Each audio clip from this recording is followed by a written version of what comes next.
Comey's announcement today that he's not going to change his ruling in July about Hillary's emails is totally non-credible. In 9 days, that's 777,000 seconds, he reviewed 650,000 emails. That's 1 per second, 24/7. He not only reviewed them, he studied them, and if there was anything about government activity, he had to check with the relevant agency to see if at the time it was classified or not, or if it subsequently has been classified. And magically, he completed this entire review in 9 days. Earlier, when the State Department discovered 20 or 30,000 new emails, they announced that it wouldn't be able to process it for 6 months.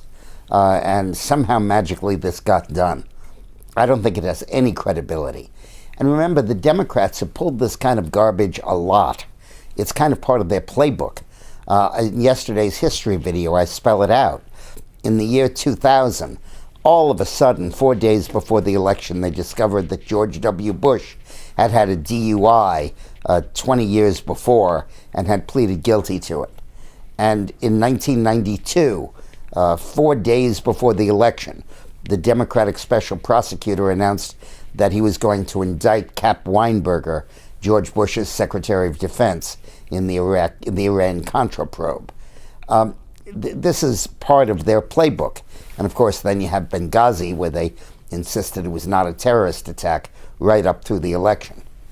This is just an attempt to try to throw them off, to try to patch up Hillary. And remember what we said in our previous videos. The guy who's in charge of this investigation, in charge of Comey, is named Peter Kadzik. And he's a close friend of John Podesta. When John Podesta, Hillary's campaign chairman, arranged for Monica Lewinsky to get a job at the UN, and Ken Starr investigated whether that was an effort to shut her up and keep her from testifying, Podesta hired Kadzik as his attorney and said he kept me out of jail. And when the Mark Rich pardon came under fire, the family hired Kadzik to defend the pardon. So this whole thing stinks from beginning to end. Now, what impact will this have? Well, first of all, we have to realize that not indicted doesn't mean fit to be elected. That would be a fairly low bar to set for qualifying a president. And secondly, let's remember that Comey's decision in July was far from an exoneration. He said Hillary was very careless in handling sensitive classified information. He condemned her handling of it. He said that he didn't think that a jury would find her guilty because there was not the requisite intent to harm America vis-a-vis a foreign power. And that conclusion was disputed, but still, it's far from an exoneration. Now, when this finding broke, there was some pretty good news that we got earlier today on Sunday. Rasmussen's latest poll shows a tie, but he explained that on Thursday night they were tied, and Friday night they were tied, but on Saturday night Trump had moved out to a 3-point lead, so it averaged out to a tie. And he noted that for the second week in a row, when he asked his sample, are you definitely going to vote? Have you definitely decided on who you're going to vote for? And 88% for the second week in a row said they had. For the second week in a row, they broke identically, 53 for Trump and 43 for Hillary. So it indicates that no matter what the polls say, Hillary has a hell of a problem in getting voters out to vote. How will the Comey announcement affect this?